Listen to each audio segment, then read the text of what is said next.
सम्राट पद पर भगवान ऋषभ देव जी के बड़े पुत्र महाराज भरत जी विराजमान थे। भगवान ऋषभ देव ने अपने संकल्प मात्र से उन्हें पृथ्वी की रक्षा करने के लिए सामर्थ्य देकर राजा पद पर विराजमान किया। महाराज भरत जी का विश्वरूप की कन्या पंचजनी से विवाह हुआ। पंचजनी के गर्भ से उनके सुमति, राष्ट्रभृत, सुदर्शन, आवरण और धूम्रकेतु नाम के 5 पुत्र हुए, जो भरत जी के समान ही थे। इस वर्ष का, जिसका नाम पहले अजनाभ वर्ष था, भरत जी के नाम से ही इसका नाम भारत वर्ष हुआ। भगवान ऋषभ देव जी के पुत्र भरत जी के नाम से ही पहले ऋषभ देव जी तक अजनाभ वर्ष इसको कहा गया। भरत जी जब राजा बने तो उनके नाम से इस देश का नाम भारत वर्ष हुआ, श्रीमद् भागवत के अनुसार। महाराज भरत जी तो स्वभाव से ही भगवत भजन परायण और बहुज्ञ, सब शास्त्रों का ज्ञान, राजनीति का ज्ञान। जैसे उनके पिता पितामह राज्य करे वैसे ही भरत जी राज्य किए। बड़े वात्सल्य भाव से दुलार करते हुए अपनी प्रजा का पालन किया और छोटी बड़ी बहुत सी यज्ञों का अनुष्ठान किया।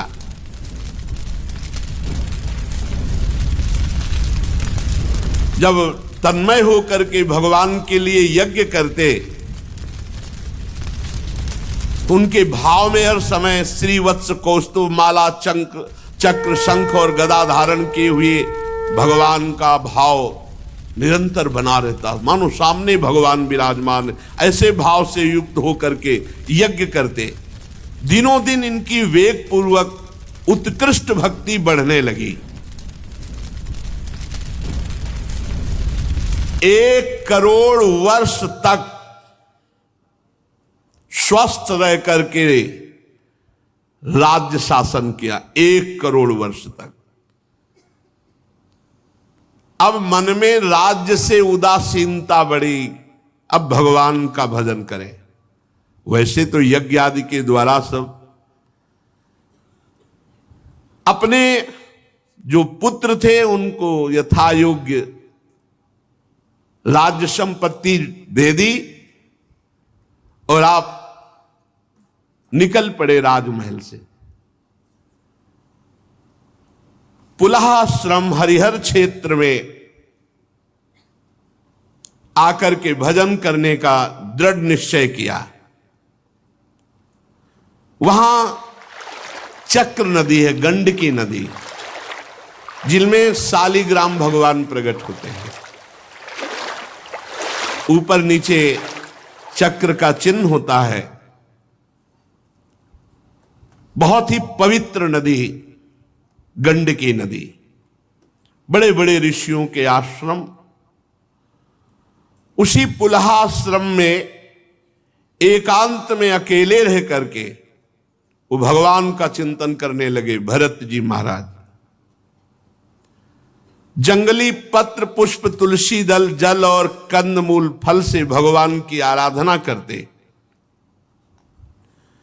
पापा ने पूछा, बेटा कल को इमरजेंसी आ गई तो पैसा कहाँ से लाएगा? मैंने शांत आवाज में बोला, पापा आप टेंशन मत लो, मेरे पास 5 लाख रेडी है। उनकी आंखों में आंसू आ गए। सच ये है। आराधना करते। अब तो भजन में इतना आनंद प्राप्त होने लगा कि सारी अभिलाषाएं, सारी स्मृति जाती रही। मैं राजा था, राजपाट ये सब जाता रहा, सारी अभिलाषाएं जाती रही। एकमात्र भगवान की परिचर्या, और उसमें डूब गए। भगवान का चिंतन करते करते रोमांच हो गया, आंखों से अश्रु बह रहे, हृदय द्रवीभूत हो गया, दृष्टि स्तब्ध रुक गई। भगवान के श्री चरणों के ध्यान में ऐसी स्थिति भरत जी की, शरीर रोमांचित, आंखों से अश्रु बह रहे, एक काकार वृत्ति। देख लो माया कहां से घसीटती है। परमानंद की बाढ़ हृदय डूब रहा है। अब ये भी स्मरण नहीं कि भगवान की पूजा करनी, भगवान की स्मृति में डूबे हुए। इस प्रकार रोज गंडकी नदी में स्नान करना, शरीर पर कृष्ण मृगचर्म धारण करना और त्रिकाल 3 काल स्नान करना। त्रिकाल स्नान के कारण उनकी जो केश हैं वो जटाओं में परिणित हो गए। तो एक दिन स्नान करने के लिए गए, स्नान किया और नदी में हृदय तक खड़े होकर, छाती तक 3 मुहूर्त तक धारा में खड़े होकर जप करते। इसी समय एक हरनी प्यास से व्याकुल हो जल पीने के लिए आई और वो गर्भवती थी। नदी के तीर पर जहां धारा में खड़े जप कर रहे थे वहीं वो पीछे से जल पीने आई। अभी वो जल पी ही रही थी, बहुत भयंकर सिंह की दहाड़ सुनाई दी और वो डरपोक स्वभाव भी होता है और हरनी वो डर गई। और वो भीषण शब्द ऐसा लगा कि उसको लगा कि मेरे पीछे ही सिंह है। बड़ी ऊंची छलांग होती हिरण की। अब उसे लगा मेरे प्राणों पर बन आई, तो एकदम किनारे से छलांग मारी कि धारा को, गंडकी नदी की पार कर जाए। अब वो जो छलांग मारने की प्रक्रिया थी उससे गर्भ योनि द्वार से निकल करके जल की धारा में गिरा। अब वो मृगी गर्भवती थी तो छलांग मार के पार तो नहीं जा पाई, वो भी गिर गई, डरी हुई थी, वहीं मर गई। अब ये दृश्य भरत जी जप करते हुए देख रहे थे। उन्होंने देखा कि हरनी तो मर गई, जो बच्चा था वो जल में प्रवाहित हुआ, दौड़ पड़े। राजर्षि भरत जी दौड़ पड़े मंत्र जप छोड़ करके, और दौड़ना ही चाहिए, और दयावश उसको गोद में उठा लिया, हिरण के बच्चे को, और अपनी कुटिया पे ले आए जो फूस आदि की बनी होगी। छोटा बच्चा तो बड़ा अच्छा लगता है, फिर मृग का तो और। भरत जी को ऐसी शीतलता मिली मानो जैसे राजपाट पुत्र सब छोड़ के आए थे तो एक विरह होता है, वो जान नहीं पाए कि वो अभी विरह। कितनी ऊंची स्थिति का वर्णन किया है। भगवान के चरणारविंद के ध्यान में शरीर पुलकित तो रोमांच, और ऐसी स्थिति कि अब क्या पूजा करनी ये भी सुध नहीं रह गई। अब उस बच्चे को रात दिन छाती से लगा के रखना और दुलार करना, बस 2-3 दिन में वो तो चलने तो 2-4 घंटे में लगता है, 2-3 दिन में तो छलांग मारने लगा।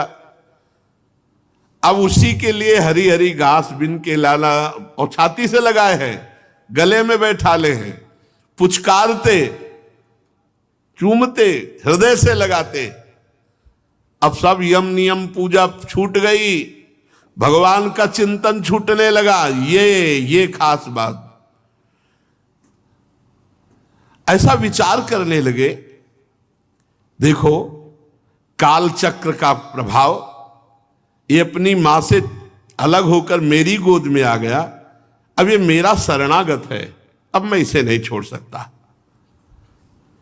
क्योंकि मैं ही इसका माता पिता भाई बंधु हूं, मैं ही इसका संगी हूं, मेरे सिवाय इस जगत में इसका कोई है नहीं, और ये भी मुझ पे बहुत विश्वास करता है। और वो भी छोटा बच्चा तो अपने छोटे छोटे सी गोल से ऐसे करता, भरत जी के कांधे पे प्रेम है। अब पूरे परिवार का प्रेम छोड़कर एकांत भजन कर रहे थे, भगवान से प्रेम हटा हिरण के बच्चे में। अब उसके प्यार दुलार के लिए कांधे पे चढ़ा के ले जाते, जहां हरी हरी घास होती तोड़ तोड़ के उसके पवाते, दुलार करते। हरिण के बच्चे में ऐसी आसक्ति हो गई कि उठते बैठते सोते टहलते भोजन करते, जो भी हर समय उसी को पास रखना, गोदी में बैठा ले रहना, दुलार करना। अब उनका जो भी भाव था वो पूरा हिरण में लग गया और एक भय सता गया, कहीं मैंने छोड़ दिया भेड़िया खा गया तो, कहीं व्याघ्र खा गया तो मुझे तो बड़ा दोष लगेगा कि शरणागत का त्याग कर दिया। नहीं नहीं, तो वो वन में टहलाने के लिए ले जाते, कुटिया में उसी का दुलार कर, अरे इतना दुलार हो गया कि भगवान का भजन सब छूट गया। ये बड़े आश्चर्य की बात है कि जिस भजन के लिए उन्होंने राज रानियों का पुत्रों का त्याग किया, वही भजन का त्याग हो गया हिरण के बच्चे से। काउंटर लो और मंत्र का जाप करो। शुरुआत 108 बार से करो, फिर 1000 तक जाओ, उसके बाद 50,000 तक पहुंचो, फिर देखना कितना सुंदर और सुखमय हो जाएगा तुम्हारा जीवन। और ये काउंटर तुम्हें किया, वही भजन का त्याग हो गया हिरण के बच्चे से। कभी कभी हृदय में इतना द्रवित हो जाता कि हिरण के बच्चे को छाती से लगाते, दुलार करते, कांधे पे बैठा लेते, गोद में लेते, बस उसी के दुलार में। अगर कुछ नित्य नैमित्तिक कर्म करना, मानो स्नान करना है, तो अब मंत्र जप करते हुए नहीं, हिरण को देखते, ऐसे उसको पकड़े हुए, ऐसे डुबकी मारी, हिरण न छूट जाए। और जब स्नान करके निकलते तो उसको कहते, बेटा तेरा मंगल हो, तेरा सर्वत्र कल्याण। कैसे महापुरुष, कैसा हृदय होता है महापुरुषों का। बेटा तेरा सर्वत्र मंगल हो। भरत जी का चित्त व्याकुल रहने लगा। मृग शावक को इतना प्यार किया कि प्रारब्ध में मृग शावक आ गया। ये देखो, प्रारब्ध बन गया मृग शावक।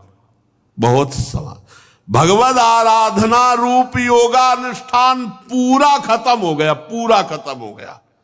वही मृग का चिंतन, वही मृग का चिंतन। ये बहुत साव, एक हिरण के बच्चे ने पूरी की पूरी योग निष्ठा गिरा दी, तो मनुष्य के शरीर में आसक्ति हो जाए या भोगों में तो कौन सी बड़ी बात। नहीं तो सोचो परीक्षित, जिन्होंने मोक्ष मार्ग में भगवत प्राप्ति के लिए अपने हृदय से उत्पन्न पुत्र पत्नी आदि का प्यार त्याग दिया, वो हिरण शिशु में ऐसे कैसे आसक्त हो गए। शब्द लिखा है, राजर्षि भरत हिरण रूपी विघ्न के वशीभूत होकर भगवद योग मार्ग से भ्रष्ट हो गए। भ्रष्ट हो गए, योग मार्ग से भ्रष्ट हो गए। उस मृग छौने के पालन पोषण लाड़ प्यार में भूल गए भगवान को, और जिसका टलना अत्यंत कठिन है, वो वेगशाली कराल काल सिर पर चढ़ाया। भरत जी की मृत्यु का समय आया और भगवान की लीला कि उस समय हिरण सिराने ही बैठा था, शोकातुर। भरत जी हिरण की तरफ देख रहे, चित्त पूरा हिरण में लगा कि मेरे मरने के बाद इसका पालन कौन करेगा, इसको दुलार कौन करेगा। बस यही चिंतन होते शरीर छूट गया। अंत काल के अनुसार बिल्कुल साधारण पुरुष जैसी मृत्यु हुई भरत जी की। साधारण पुरुष जैसी, असाधारण महापुरुष की साधारण पुरुष जैसी मृत्यु हुई। शब्द लिखा है, भगवान की स्मृति नहीं हुई, मृग को देखते हुए मृग की स्मृति में शरीर छोड़ा तो उनको मृग शरीर की प्राप्ति हुई। ये खास बात। अंतकाल की भावना के अनुसार उनको मृग शरीर की प्राप्ति। साधारण पुरुष जैसी मृत्यु, साधारण पुरुष जैसे विषय संसार का चिंतन, ऐसे ही मृग को देखते हुए मृग की स्मृति में शरीर सबसे बड़ा घाटा हो गया। उनकी स्मृति और चिंतन, अगला शरीर मृग का मिला। परंतु भगवान का भजन कभी व्यर्थ नहीं जाता, इसलिए उस योनि में उनको अपने पूर्व जन्म की याद रही कि मैं महाराज भरत एक मृग की आसक्ति के कारण मृग बना। अब तो बहुत पश्चाताप हुआ कि अरे मेरा एक जन्म मृग की आसक्ति में। बड़े खेद की बात, मैं संयमशील महानुभावों के मार्ग में भगवत आराधना करने वाला भ्रष्ट हो गया एक मृग के।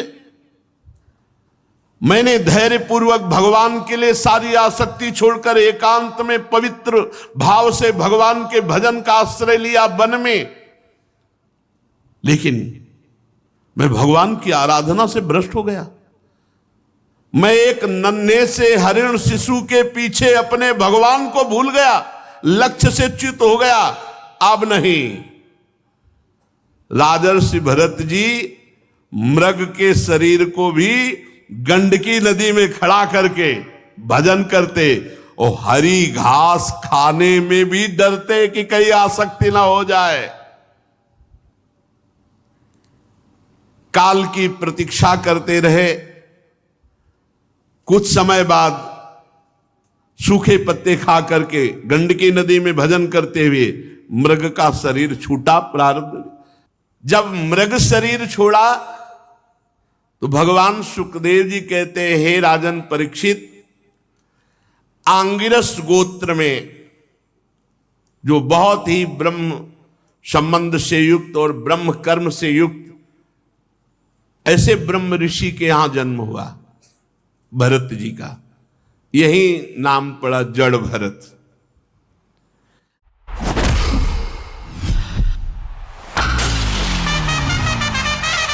गोकुल धाम में स्पेशली बीमार गौ माताओं की सेवा की जाती है और गौ माताओं के साथ साथ गोकुल धाम में जैसे नीलगाय। आंगिरस गोत्र में शम दम तपस्या स्वाध्याय वेदाध्ययन त्याग अतिथि सेवा संतोष तितिक्षा विनय विद्या अनुसूया आत्मज्ञान एवं आनंद सभी गुणों से महान श्रेष्ठ ब्राह्मण के कुल में जन्म हुआ। वैसी ही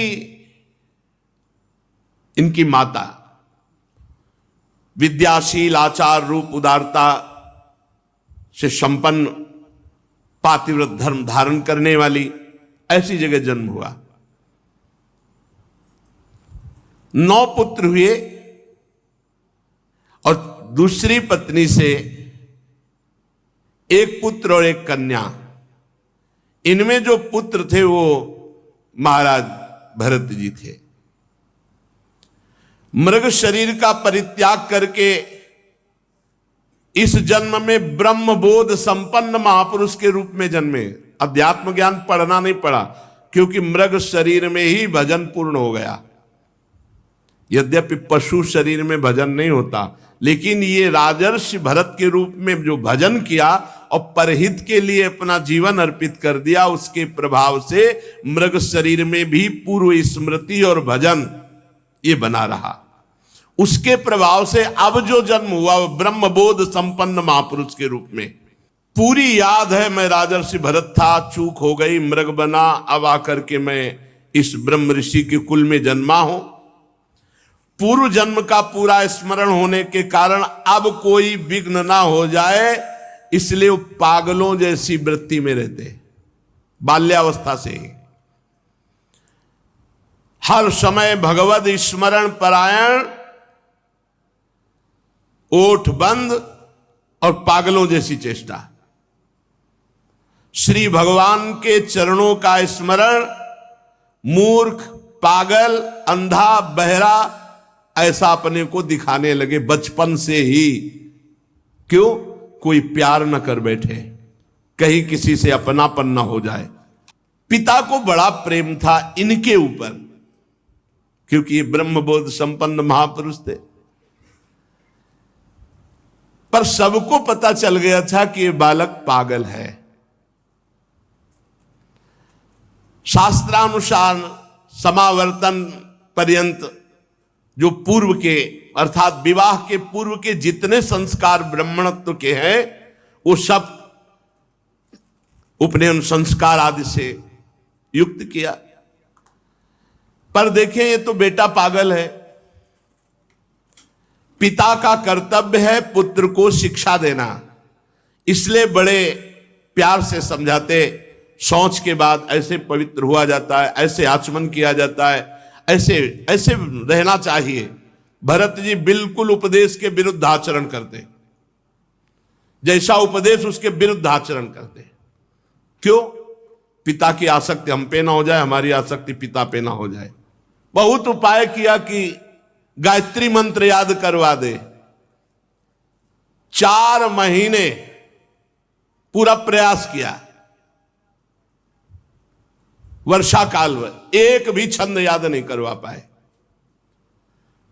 फिर बसंत, ग्रीष्म, चैत्र, वैशाख, ज्येष्ठ, आषाढ़ प्रणव सहित गायत्री मंत्र याद कराने का पूरा प्रयास किया, लेकिन पागल जैसी चेष्टा। पूर्ण विद्वान, बड़ा हृदय में दुख हुआ कि ये मेरा बेटा पागल है, और ये पता ले कि ये बेटा ऐसा है कि कुल के कुल परम पावन कर देगा। पर बहुत प्यार था भरत जी के प्रति उनके पिता का, इसलिए बार बार वो पुत्र को अच्छी तरह शास्त्रों की शिक्षा देते।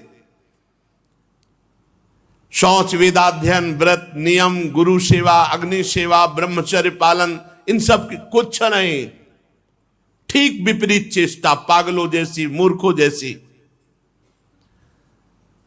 वो हार गए और कुछ समय बाद उनका शरीर पूरा हो गया पिता का। अब तो स्वतंत्र हो गए, क्योंकि और कोई प्यार ही नहीं करता था, पिता ही प्यार करते थे। इन महापुरुष को पागल, मूर्ख समझकर कोई प्यार नहीं करता, केवल पिता प्यार करते थे। वो भी पधार गए। अब तो कोई बोलने वाला नहीं। जो भाई थे वो समझते थे मूर्ख और पागल है, वो कर्मकांड को सब कुछ समझने वाले विद्वान ब्राह्मण थे। अब ब्रह्म ज्ञान रूपी परा विद्या का सिद्ध महापुरुष भरत जी को कौन जाले, इसलिए वो भरत जी के प्रभाव को ना जानने के कारण ये मूर्ख है ऐसा समझकर उपेक्षा करते। पिता के परलोक सिधारने पर बड़ी अव्यवस्था भरत जी के साथ, क्योंकि भाई लोग मूर्ख समझते थे, पागल समझते थे। बचा खुचा बाछी अन्न जैसे पशुओं को फेंका जाता है, ऐसे उनको दे, वो आराम से शरीर का प्रारब्ध है ऐसा मान के पा लेते। कोई काम बताते वो काम कर, कोई मार रहा है, कोई अपमान कर रहा है, कोई थूक रहा है, वो बिल्कुल वैसी पागल। और ब्रह्मबोध परा विद्या के सिद्ध महापुरुष भरत जी के अंदर कोई मान अपमान का विचार ही नहीं रह गया था। साधारण लोग जो नर पशु कहे जाते हैं, नर पशु, मनुष्य रूप में पशु रूप, जो भगवान से विमुख केवल संसार के राग में लगे, वो उनको पागल करके अपमानित करते हैं। कोई थूक देता, कोई ईंट मारता, कोई। भरत जी परा ब्रह्म विद्या के ज्ञानी महापुरुष, पर पागलों जैसी वृत्ति।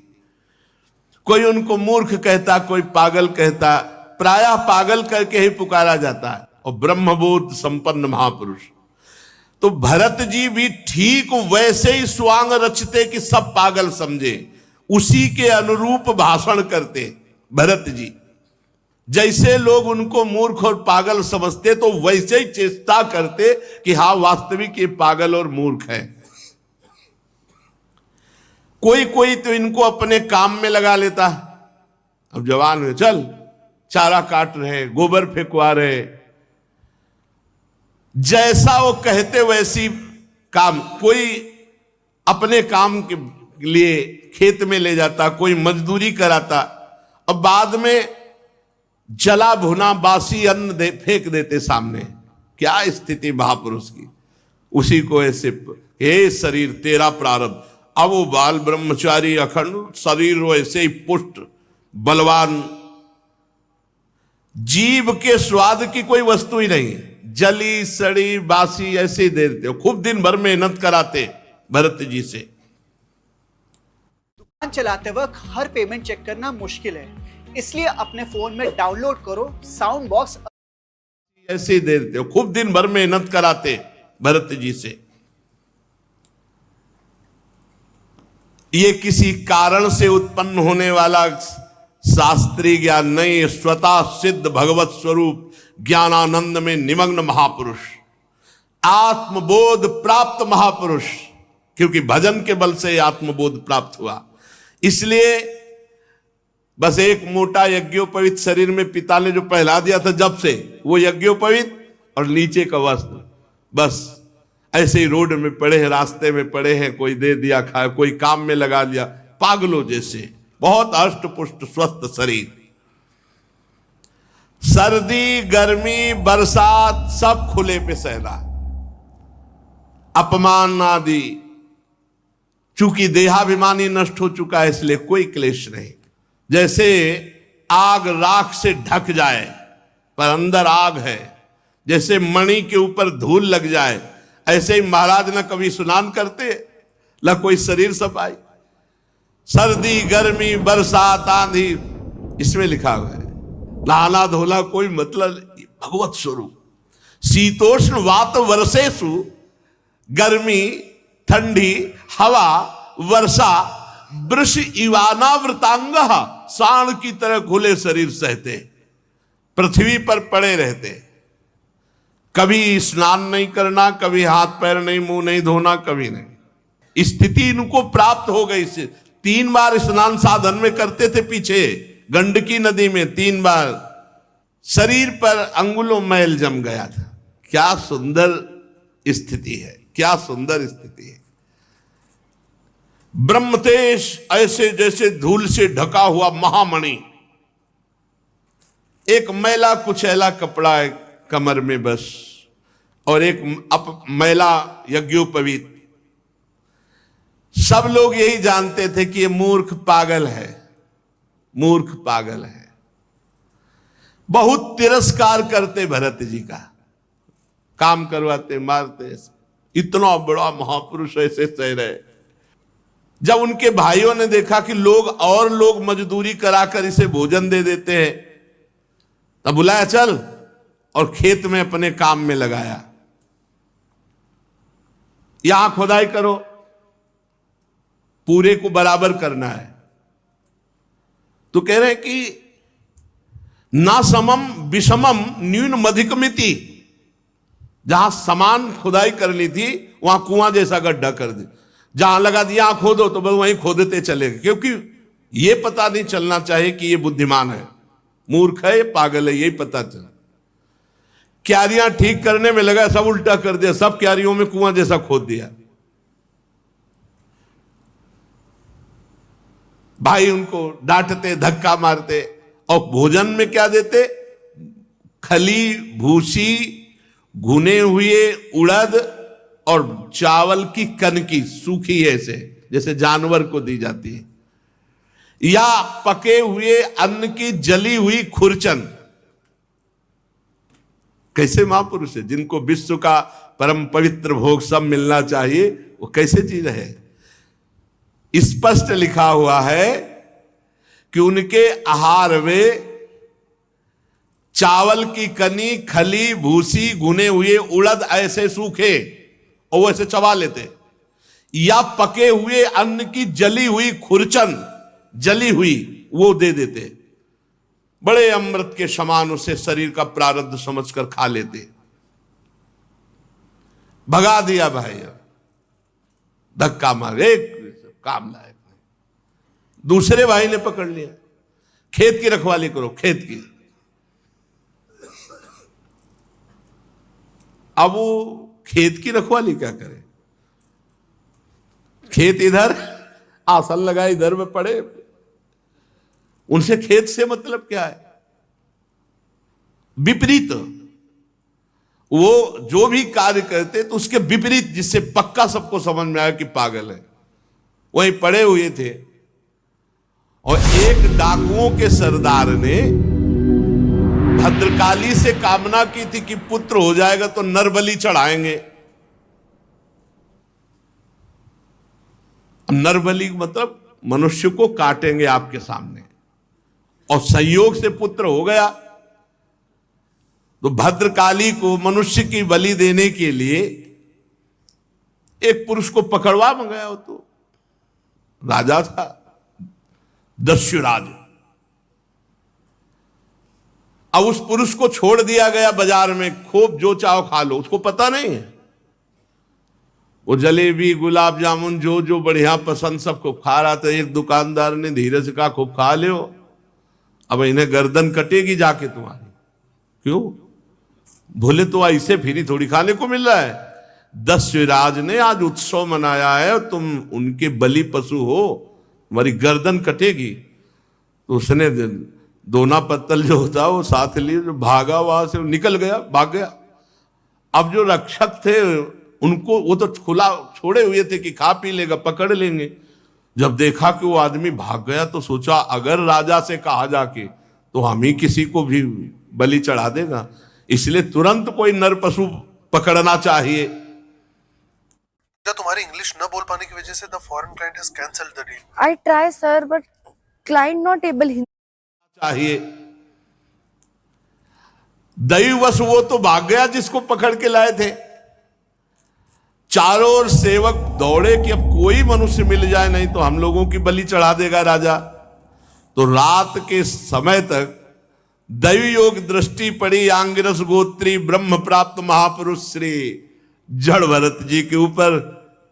अब जंगल में देखा तो खेत में तो पड़े ऐसे थे।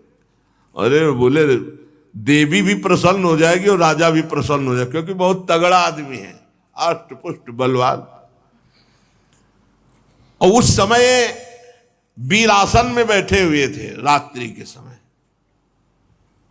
नजदीक आए, पकड़ लिया, कोई विरोध नहीं। बोले हमारे स्वामी का कार्य इससे बहुत सिद्ध हो जाएगा, देवी बहुत प्रसन्न हो जाएगी। रस्सियों से बांध लिया, बंधवा लिया अपने, कोई रोका नहीं, बिल्कुल पागलों जैसी चीज। जो शरीर का होना है वो पक्का होना है, जो नहीं होना है वो नहीं होना। रस्सियों से बांध ले गए भद्रकाली के मंदिर में। अब बाजार में नहीं छोड़ा कि एक तो निकल गए, अब दोबारा अगर वहीं सीधे मंदिर ले गए। पद्धति के अनुसार बढ़िया उट्टन लगाया गया। आज जीवन में उट्टन लग रहा है महाराज के जीवन में, कोई प्यार से तो उट्टन लगाया नहीं। भरत जी ले और लंबे हाथ कर देता, आहा बढ़िया उट्टन लगा करके। अब ये नहीं कि ज्ञान नहीं, पता है, तलवार भी रखी, पता है दोनों शरीर का है, जो शरीर का प्रारब्ध है उसको भोगना होगा। विधि पूर्वक बढ़िया इत्र फुले लगा के स्नान, सब नए नए वस्त्र पहनाए गए, चंदन लगाया गया, माला, जैसे अब गर्दन कटनी है तो माला भी। फिर सुंदर खीर पुआ भोजन डट के भरत जी ने खाया, कोई चिंता नहीं, पता है अज्ञानी थोड़ी, परम ज्ञानी है। फिर धूप दीप से आरती की गई, क्योंकि बलि चढ़ाना है। इसके बाद शुरू हुआ ढोल बजना, मृदंग ढोल, और भद्रकाली जी के सामने इनको ले जाया गया, भरत जी को, और कहा गया सर नीचा करके ऐसे झुका के बैठ जाओ, घुटने के बल सर नीचा करके आराम से बैठो, कोई परेशानी नहीं। और आदमी तो चिल्लाए लगते, अरे चिल्लाए क्योंकि सामने भारी तलवार वजन वाली पूजन की हुई रखी हुई थी। भरत जी ने देखा प्रारब्ध है, सर झुका दिया। दस्यु राजा आया और अभिमंत्रित वो बहुत वजन वाली खड्ग उठाई तलवार। अब ये तो ब्रह्मस्वरूप महापुरुष, वो रज और तम से मिश्रित स्वभाव वाला दस्युराज उन्मत्त होकर के जो ही ऐसे तलवार उठाई, एक तो ब्रह्म ऋषि, दूसरे ब्रह्मबोध संपन्न, शरीर राग रहित ब्रह्मबोध संपन्न महापुरुष के जेव ही गर्दन पर तलवार प्रहार करने के लिए की, भद्रकाली के शरीर में ब्रह्म तेज से आग पैदा हो गई। भद्रकाली को असहनीय हो गई, चीख पड़ी, मूर्ति फाड़कर निकल पड़ी और वही तलवार लेकर के अपने जितने पूजा करने वाले थे सबकी गर्दनें उड़ा दी। बड़ा भयानक हाहाकार मचा दिया। भद्रकाली है, विकराल अट्टहास, ये देखो ब्रह्मबोध संपन्न हुआ। रस्सी से बांध लाए तो बंध के आ गए, नहा दिया तो नहा लिया, खवा दिया, गर्दन झुकाओ, गर्दन झुका दी, अंबा प्रकट हुई, सबको काट डाला। अब कोई बांधने वाला ले तो चल दिया। ये है ब्रह्मबोध संपन्न महापुरुष की स्थिति। और माता जी अट्टहास करके गरज रही, केवल भरत जी वहां जिंदा है और सबको मार डाला, सबको काट दिया माता जी ने। सत्य है एवमेव खलु महदविचारातिक्रमः कार्ष्णेनात्मने फलति। सत्य है कि जो महापुरुष का अपराध करेगा सर्वनाश हो जाएगा, कोई भी हो। महापुरुष के अपराध से डरना चाहिए। दैवी शक्ति भी रक्षा नहीं, अपने उपासकों की ही गर्दनें काट दी माता जी ने। भगवत भक्त परमहंसों के लिए देखो, सिर कटने का अवसर आने पर भी कोई भय नहीं और बच गए, तो कोई हर्ष नहीं, उठे और चल दिए।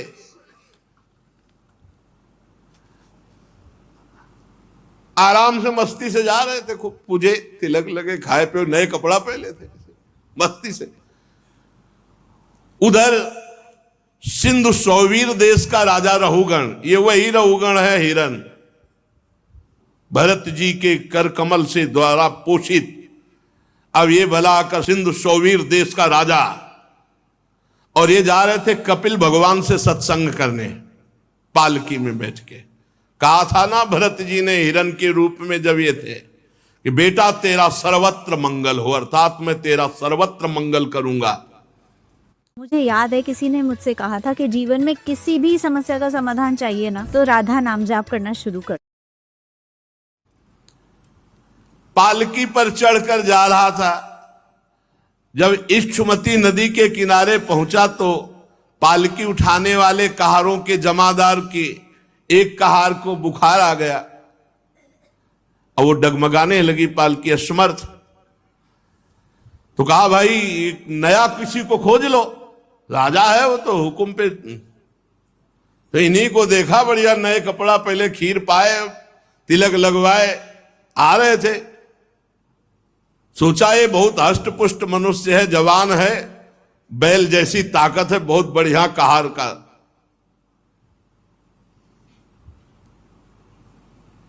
गोखर बद्धुरम बोढ़ मलमिति पूर्वविष्टि ग्रहित ही। ये तो अपार बल रखता है, जैसे बैल में, जैसे पुष्ट जानवर में, ये बोझा तो बढ़िया ढो सकता है। ए चलो, चल दिए। आज तक अभी उपदेश नहीं दिया, पकड़े हुए कहारों के साथ इनको लगा दिया। अब वो कहार जो राजा की पालकी में होते हैं वो शिक्षित होते हैं। महाराज तो मस्त, बहुत बढ़िया कहार मिल गया। महात्मा भरत जी इस कार्य के योग्य तो बिल्कुल नहीं थे। चुपचाप चार कहारों के बीच में एक में इनको एक तरफ लगा दिया। अब ये केवल पृथ्वी में देखते थे कि कोई जीव पैर के नीचे दब न जाए, क्योंकि महात्मा ऐसे ही चलते हैं दृष्टि नीचे करके। अब दूसरे कहार तो केवल एक बाण पृथ्वी थोड़ी देखते हैं, वो तो पूरा अशिक्षित है, और ये तो आराम से देख करके। और ये इतने तगड़े बलवान कि अगर कदम रोक दिए तो तीनों के कदम रुक गए, क्योंकि बलवान है पकड़े हुए। अगर वो संभाल के लंबी टांग मारे तो तीनों मुंह भरा हो रहे। राजा रहुगण ने कहा है ये क्या प्रमाद है, पालकी डोल रही, पालकी हिल रही है, ये ऊंची ऊंची हो रही है। कारों ने डर कर कहा महाराज की जय जय हो, आप चाहें तो हमें दंड दे सकते हैं, पर हम निर्दोष हैं। ये जो नया कहार आया है सारा दोष इसी का है। महाराज हमारा प्रमाद नहीं, हम तो नियम के अनुसार पालकी चला रहे हैं। ये नया कहार जो आया है ये बहुत बलवान है, ये जैसा हिला डुला देता वैसे पालकी हिल डुल जाती है। ये जल्दी जल्दी ठीक से हमारी तरह नहीं चल रहा है महाराज। राजा रहुगण ने सोचा संसर्ग दोष उत्पन्न हो जाएगा तो फिर सब में दोष आ जाएगा, इसलिए इसको दंड देना चाहिए, इसका प्रतिकार करना चाहिए। ये अपनी तो चाल बिगाड़ ही रहा है, हमारे और कहारों की चाल बिगाड़ रहा है। रहुगण क्रोधित होकर, यद्यपि उसने महापुरुषों का सेवन किया था, लिखा है महापुरुषों का सेवन किया था, मतलब कपिल भगवान से सत्संग करने जा रहा तो कोई छोटा मोटा थोड़ी सत्संगी, तो कौन है? भरत जी के द्वारा सत्संग प्राप्त किया हुआ, दुलार प्राप्त किया हुआ। थोड़ा क्रोधित होकर के व्यंग भरे वचन कहा कि ये नए कहा, अरे भैया हमें लगता है तुम बहुत दुबले पतले हो, क्योंकि बहुत हष्ट पुष्ट थे। व्यंग वचन, हमें लगता है तुम बहुत थक गए हो। अच्छा तुम्हारे साथियों ने सहारा भी नहीं दिया। अच्छा ऐसा लगता है तुम पूरा बल लगाकर अकेले पालकी ढो रहे हो। तुम्हारा शरीर तो बहुत पतला है, मोटा ताजा तो है नहीं। हमें लगता है तुम जवान भी नहीं हो, बुढ़ापा ने घेर रखा है। बार बार ताना मारता जड़ भरत जी के ऊपर। चुप वैसे पालकी उठाए, कुछ नहीं, ना मानो सुनाई ही नहीं दिया। भरत जी की दृष्टि में जैसे पालकी वैसे शरीर, पंचभूतों से रचित पालकी, पंचभूतों से रचित शरीर, और दोनों अविद्या के कार्य, और बोलने वाला भी अविद्या में युक्त, इसलिए कुछ नहीं बोले। किंतु पालकी अब भी सीधी नहीं चल रही थी। अब जैसे कई कई जगह 5-5 लाइन चींटी चलती है, ऐसे मारी छलांग तो ये तो कहो पकड़े थे, नहीं तो नीचे आ जाते पालकी के। राधा रहुगण को बहुत क्रोध आया, आग बबूला हुए, अरे ये क्या, तू जीता ही मर गया है, तू मेरा निरादर कर रहा है, मेरा उल्लंघन कर रहा है, मालूम देता है तू प्रमादी है। जैसे दंड पानी यमराज का दंड निष्फल नहीं जाता, ऐसे मैं तुझे दंड दूंगा, तेरा इलाज करूंगा, तेरे होश ठिकाने लाऊंगा। जड़ भरत जी ने एक बार देखा कि इलाज तो गुरु हमने तुम्हारा कर ही दिया है इलाज तो हो ही गया है तुम्हारा, क्योंकि तुमको कांधे पे ले लिया। पहले भी कांधे पे लिया था और अब भी कांधे पे लिया है। हमें 3 जन्म लगे, अब तुम्हारा इलाज पक्का हो जाएगा। अनाप शनाप बातें रहुगण।